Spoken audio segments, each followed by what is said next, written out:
तो आज हम डॉन मिगुएल रुइज की किताब 4 समझौते, इस पर जो आपने नोट्स और कुछ लेख भेजे हैं उन पर एक नजर डाल रहे हैं। हाँ बिल्कुल। ऐसा लगता है कि फोकस इस बात पर है कि ये जो प्राचीन टोलटेक ज्ञान है, ये सिद्धांत कैसे हमें व्यक्तिगत स्वतंत्रता दिला सकते हैं। तो चलिए देखते हैं कि आपके मटेरियल में क्या खास बातें निकल कर आती हैं।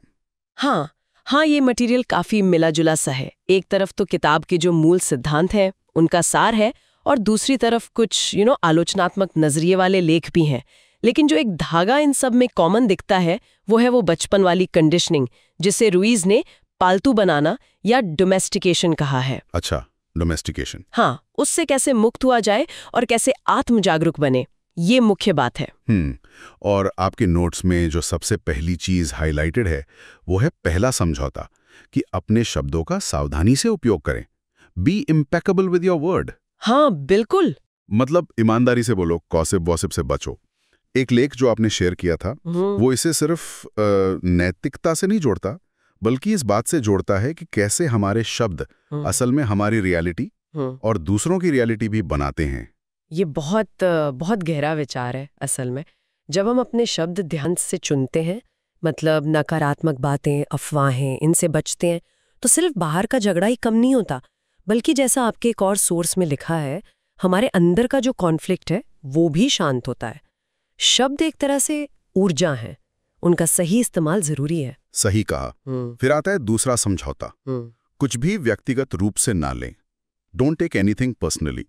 आपके मटेरियल में इस पर काफी जोर है। हाँ है कि भाई दूसरों के काम या शब्द वो उनकी अपनी दुनिया, उनकी अपनी सोच का नतीजा है, हमसे उनका लेना देना नहीं। बिल्कुल। और जब ये समझ आ जाता है ना, हाँ, तो हम आलोचना हो या कोई फैसला सुना रहा हो, यहाँ तक कि तारीफ भी, उसके प्रति थोड़े इमोशनली रेजिलिएंट हो जाते हैं। इमोशनली रेजिलिएंट मतलब भावनात्मक रूप से मजबूत। हाँ, मतलब जल्दी उभर जाते हैं।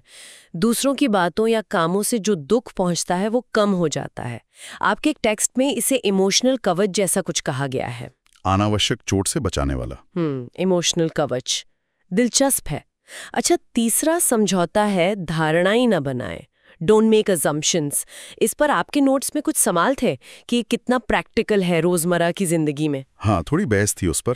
लेकिन दूसरे लेख इसे साफ कम्युनिकेशन से जोड़ते हैं कि भाई सवाल पूछो, अपनी जरूरतें साफ साफ बताओ, हिम्मत रखो पूछने की। बिल्कुल। धारणाएं तो ज्यादातर गलतफहमियों की जड़ होती है ना।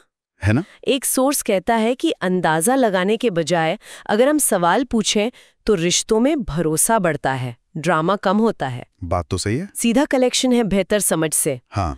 और चौथा, हमेशा अपना सर्वश्रेष्ठ करें, ऑलवेज डू योर बेस्ट। आपके मटेरियल में इसे आत्मकरुणा यानी सेल्फ कंपैशन से जोड़ा गया है। हाँ बिल्कुल, कि खुद पर भी थोड़ी नरमी बरतो, खासकर जब हम वैसा ना कर पाएं जैसा सोचा था। सही। और ये समझना कि हमारा सर्वश्रेष्ठ बदलता रहता है, रोज, हर पल, हमारे एनर्जी लेवल के हिसाब से, हालात के हिसाब से। एग्जैक्टली।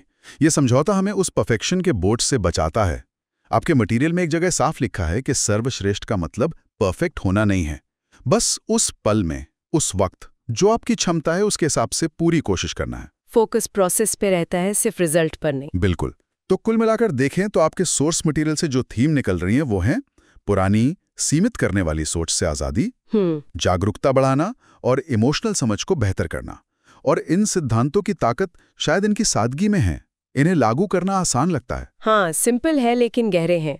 पर जो कुछ आलोचनात्मक लेख आपने भेजे थे वो ये भी कहते हैं कि किताब में बातें थोड़ी दोहराई हुई सी लगती हैं, रेपिटेटिव। अच्छा। और कभी-कभी लगता है कि जो दावे किए गए हैं उनके पीछे और ज्यादा साइंटिफिक या साइकोलॉजिकल सबूत होते तो अच्छा था। वैलिड पॉइंट है। और हाँ, इसका जो थोड़ा आध्यात्मिक सा टोन है वो शायद सबको अपील न करे, जो लोग ज्यादा फैक्ट्स बेस्ड अप्रोच चाहते हैं। हाँ, ये भी एक बात है।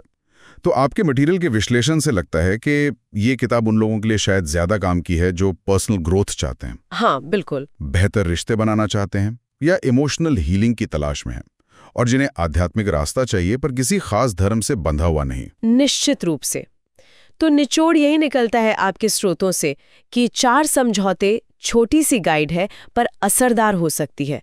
अगर इन पे लगातार काम किया जाए, प्रैक्टिस किया जाए, तो वाकई जिंदगी में बदलाव आ सकता है। हाँ, मतलब ये ऐसी चीज है जिसे बार बार देखना समझना पड़ेगा। बिल्कुल। तो संक्षेप में कहें तो आपके मटेरियल के हिसाब से ये 4 समझौते हमें अपने विचारों, शब्दों और कामों के प्रति ज्यादा जागरूक बनाते हैं और इस तरह व्यक्तिगत स्वतंत्रता की तरफ ले जाते हैं। हाँ, और जाते जाते एक सवाल छोड़ जाते हैं जो आपके मटेरियल में भी कहीं ना कहीं झलकता है कि अगर ये समझौते सुनने में इतने आसान लगते हैं तो असल जिंदगी में इन्हें लगातार फॉलो करना इतना मुश्किल क्यों हो जाता है?